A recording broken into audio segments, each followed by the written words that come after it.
Hello, everyone, and thanks for joining me on week 3 of Queens College Cybersecurity Awareness Month. Now, you remember in week 1, we talked about phishing, and week 2, we talked about privacy. Now, today, we're diving into something that's more important than most of us probably don't think enough about: cyber hygiene. Now, I know cyber hygiene sounds like some techie jargon, but it's basically just good habits to protect yourself online.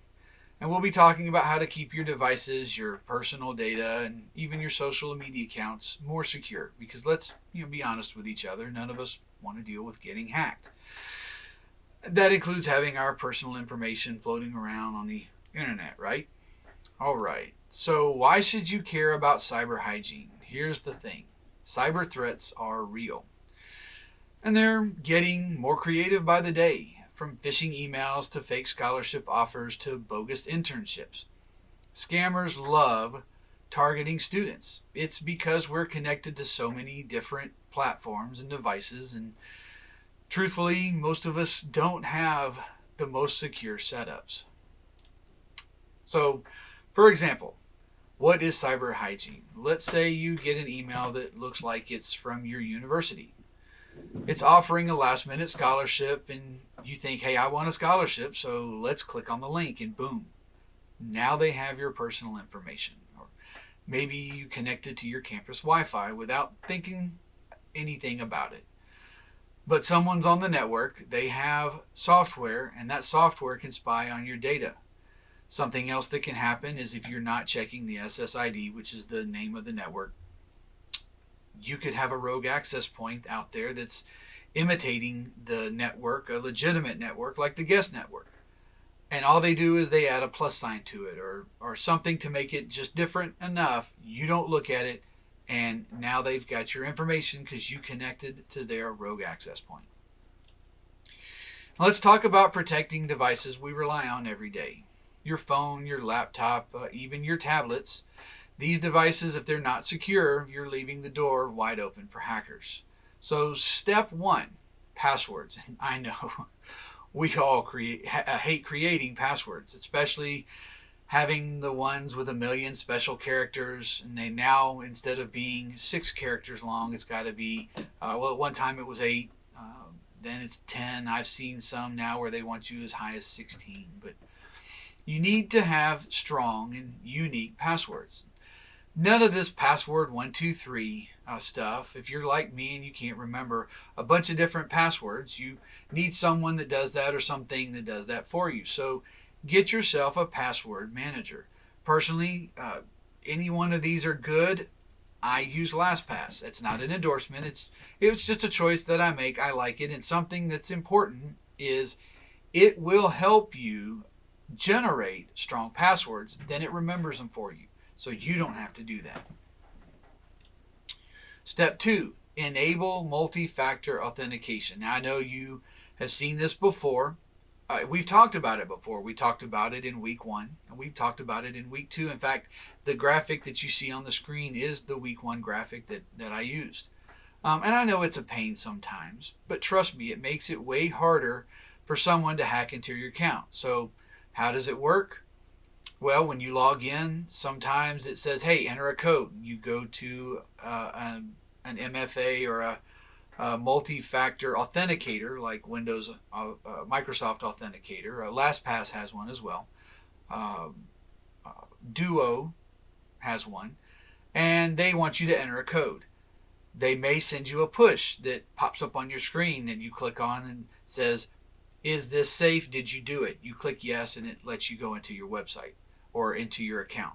You click no, and it doesn't do anything. Step 3 is update your devices. Your phone, your computer, your tablet, they're always saying, hey, I need an update, right? That's because those updates often fix security holes. So when your phone says it's time to update, do it. And don't forget your IoT devices. And you're probably wondering, what in the world, Aaron, is an IoT device? Well, IoT device is a piece of hardware or a device that it acts as a sensor, actuators, gadgets, appliances. machines, things that are programmed for certain applications, and they transmit data over the internet or over other networks. You can interact with them. So some good examples: Alexa, or a Ring doorbell camera, a Nest thermostat, things like connected appliances, refrigerators, stoves, washing machines. They all transmit information and they allow you to interact with them, over a network or over the internet. I remember the first connected fridge. I looked at it and went, "There's just no way I'm letting that in my house." And well, now it's one of those things you have to go find stuff that is no longer an IoT device, no longer connected. It becomes an effort to look for those things. So make sure they're updated. If your printer, which is an IoT device as well, is on a network and says, "Hey, there's a firmware update," click the button, go ahead and do it. I promise the few seconds or minutes that it takes to do it is worth the security that you're going to have.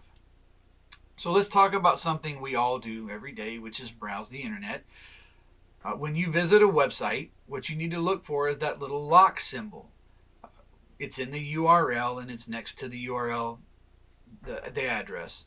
It means that the site uses HTTPS, and it means that it's a secure connection. Something to remember, though, is you have to be diligent. Just because you see that doesn't mean you can just click on any website you want. Because remember, we talked about clickbait in week 1. So a lot of students don't realize this, but whenever you're online, you're sending information back and forth, and that's not something that you can stop. If you're online, information's going in 2 directions. So if you're not using secure websites, or if you're connecting to public Wi-Fi without any protection, you're basically broadcasting your private information. So if you have no choice but to connect to public Wi-Fi, for example, like at a coffee shop or in a library, use a VPN. It encrypts your data so people snooping on the network can't see what you're doing. Something else you should consider is, instead of connecting to that public Wi-Fi, is if your phone has the ability to act as a hotspot or as an access point and your data plan allows it, use your phone instead. I'm not saying it's perfect security, but it is definitely light years ahead of connecting to that public Wi-Fi. So, all right, now, everyone here uses social media, and probably more than we really want to admit that we use it, right? But how often do you check the privacy settings? Because social media is one of the easiest ways for people to get information on you. Hackers don't even have to work that hard. You're posting things every day. In the industry, they call it OSINT or OSINT. So think about this. You post a picture of your new apartment in the background or your dorm room. Now someone knows exactly where you live, especially if you've left the GPS feature of your phone on, because it embeds that location into the picture. Or maybe you're tweeting about your favorite teacher or your favorite class, and you say when it is. Congratulations. Now they know where you're at every Tuesday at 10 a.m. in your favorite class. So take some time to check on your privacy settings on Instagram and TikTok and Facebook and X and any of the other platforms that you're on. Control who can see your stuff and think twice before posting anything personal. Oh, and be careful who you add. Just because somebody sends you a picture and they're cute or it looks like they're doing fun stuff doesn't mean that they're somebody you want to be connected to, because the reality is they're probably not that person. We talked about it in week 1. They probably got their account cloned or hacked, and now they're using that information to scam you. All right, here's our old favorite, phishing. Again, we discussed this in week 1, but email phishing is still probably the most common way for people to get scammed these days. I know we all think we're too smart for it, and if you watched week 1, you're definitely better equipped. But trust me, these emails are getting more convincing, and they can look very much like a legitimate email, especially if they're pretending to be from your school or a service you use all the time, like Amazon or PayPal or Netflix. A few ways to tell if an email is phishing is first to check for typos and weird languages, misuse of words, mistensing of verbs, things like that. And if something says "Dear respected customer" or "urgent attention needed," it's a red flag, and we talked about those red flags. Second, again, hover over the link. Sometimes the text says one thing and the URL it says another. And so last but not least, if the email is asking for personal information, just don't do it, guys. It's not worth it. Remember, no legitimate company will ask you to send personal information over email. So protecting your online identity. What happens if someone gets into your accounts? Well, we talked about that. They mess with your online identity. They mess with your online credibility, which can have a huge impact. So imagine someone, they log into your Instagram and they change your password and they start pretending to be you. Or worse, someone gets into your bank account, or they get into your student ID or your on-campus account, and they start racking up charges in your name. Guys, I've had that happen. Even the best of us, it happens. It's hard to get that stuff reversed sometimes, and you have to have proof that you didn't do it. So, here's how you protect your identity online. Again, set up the MFA, set up that two-factor authentication. Honestly, I was going to say on your most important accounts, but guys, do it on everything you can. Every account that allows you to do it, put it on there. Now, a word of caution that I will say is if you do it and for some reason the numbers get off, you can't get into your account, you have to prove who you are, make sure that you've got that information because it can get hard. Companies take that security very, very seriously. So something else you should do is monitor your accounts regularly for suspicious activity. This means checking your bank account. Often watching out for unusual logins, unusual activity, it goes a long way. So if you notice something's off, report it immediately, and don't just report it. Change your password. Go back, tell the password manager you're using. See, I'm gonna trust you and say that we talked about it, so you've gone and you've got you a password manager, and you're generating those secure passwords. Tell it to give you a new one. Make it longer, make it more secure. Make sure you're staying within the boundaries of the account because they're going to have things you need to do. But if it says 8 characters is enough, guess what, guys? Make it 16. If it tells you need 12, make it 24. Make it harder. All right. Something that's important is to know your surroundings. Now, when you go and you use a public PC, use incognito mode, okay? If you don't know what it is, in Firefox, has a little mask. You click on it, opens up a new browser window. In Chrome, you go in and you say open incognito browser. It's not perfect. Guys, don't think just because you're using it that you're absolutely safe and nobody's going to know what you do. It's still not perfect security, but like everything, it's a layer. All right, we call it defense in depth. You add another layer, making it just a little bit harder. The key is not to be perfectly not to be perfect, guys, sorry. It's just to make it where it's just not easy. If it's too hard to get into your accounts, they're going to go to somebody easier. Make sure you're easier. All right, so the other thing, routinely clear your cookies and your cache and your history. And this is important because most browsers will let you do that automatically. Meaning you go into your tools, it says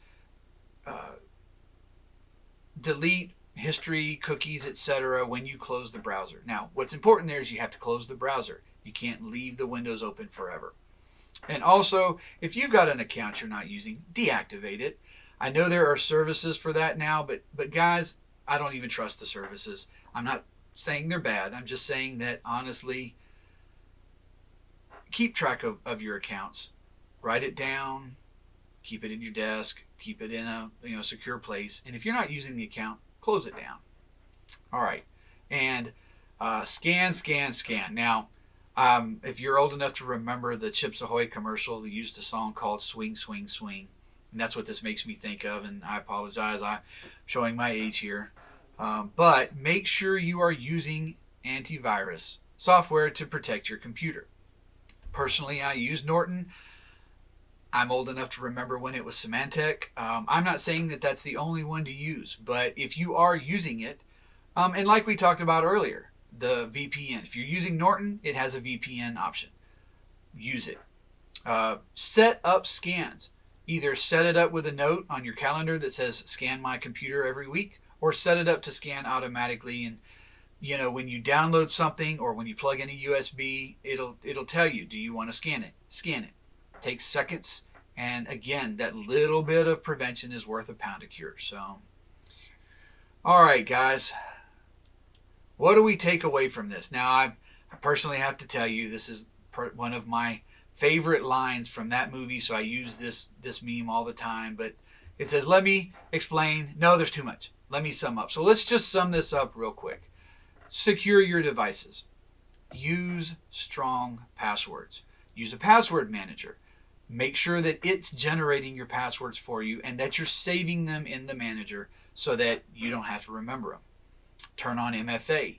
Use an authenticator. Microsoft makes one. LastPass has one. There's Duo. There's any number, but use one. And update things regularly. Stay safe online. Make sure the website that you're going to uses HTTPS. Use that VPN if you have it, and avoid the sketchy websites. Again, we talked about that.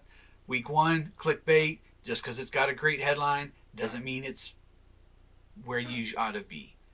So don't follow links that you don't trust. Be smart on social media. Guys, I cannot say this enough. Please, please, please don't overshare. Make sure you know what's in your backgrounds. Make sure that you are locking down the privacy settings. Make sure you're not just accepting every friend request or follow request willy-nilly. Don't fall for phishing. We've talked about that before. Be skeptical of emails, especially if they're asking you for personal information. Guys, protect your identity. Monitor your accounts. And as always, set up multi-factor authentication. I want to thank you again for attending today's session. If you have any questions, as always, and I'll say this again, reach out to ITS team members. We're happy to help you. And this is not clickbait. It's not a scam. I promise you. But like and share if you enjoyed this presentation. Guys, thank you again for attending.